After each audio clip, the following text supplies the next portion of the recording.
Ми проводимо консультації з усіма. Russia Ukraine যুদ্ধ ঘিরে নতুন করে তীব্র হয়েছে কূটনৈতিক উত্তেজনা। স্থানীয় সময় মঙ্গলবার কিয়েভে এক ব্রিফিংয়ে ইউক্রেনের প্রেসিডেন্ট ভলোদিমির জেলেনস্কি বলেন, রাশিয়ার বিরুদ্ধে যুদ্ধে টিকে থাকতে ইউক্রেনের জন্য আন্তর্জাতিক অর্থনৈতিক সহায়তা অত্যন্ত গুরুত্বপূর্ণ, কারণ রাষ্ট্রের অধিকাংশ বাজেটই এখন প্রতিরক্ষায় ব্যয় হচ্ছে। তবে রাশিয়ার সঙ্গে ঘনিষ্ঠ সম্পর্ক বজায় রাখা ইউরোপীয় ইউনিয়নের সদস্য দেশ হাঙ্গেরি তেল সরবরাহ নিয়ে বিরোধের জেরে ৯০ বিলিয়ন ইউরোর সহায়তা প্যাকেজ আটকে দিয়েছে। এতে হাঙ্গেরির প্রধানমন্ত্রী ভিক্টর অরবানের ওপর ক্ষোভ প্রকাশ করেন জেলেনস্কি। বিশ্লেষকদের মতে জেলেনস্কি ও অরবানের মধ্যে উত্তেজনা আরও বাড়তে পারে। আগামী ১২ এপ্রিল নির্বাচনের মুখে থাকা অরবান এখন পর্যন্ত ইউক্রেন যুদ্ধের ব্যাপারে সরাসরি রাশিয়ার সমালোচনা এড়িয়ে চলছেন।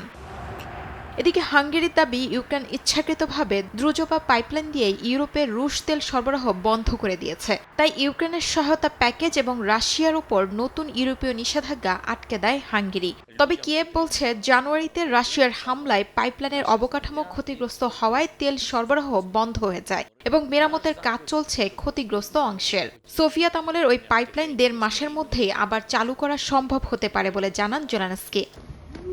এরই মধ্যেই নতুন করে বিতর্ক তৈরি হয়েছে যুদ্ধবন্দী ইস্যুতে। ইউক্রেনের অভিযোগ, রাশিয়ার বুদাপেস্টের সঙ্গে সমঝোতার মাধ্যমে দ্বৈত হাঙ্গেরীয় নাগরিকত্বধারী ২ ইউক্রেনীয় যুদ্ধবন্দীকে হাঙ্গেরিতে স্থানান্তর করা হয়েছে। কিয়েভ বলছে, এটি জেনেভা কনভেনশনের লঙ্ঘন এবং ইউক্রেন ও ইউরোপের সম্পর্ক দুর্বল করার জন্য রাশীয় হাইব্রিড আগ্রাসনের অংশ।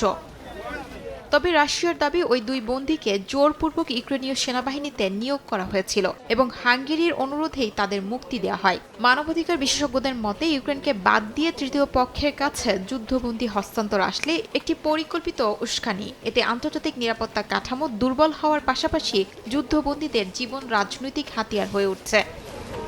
শিউলি রোজা, সময় সংবাদ।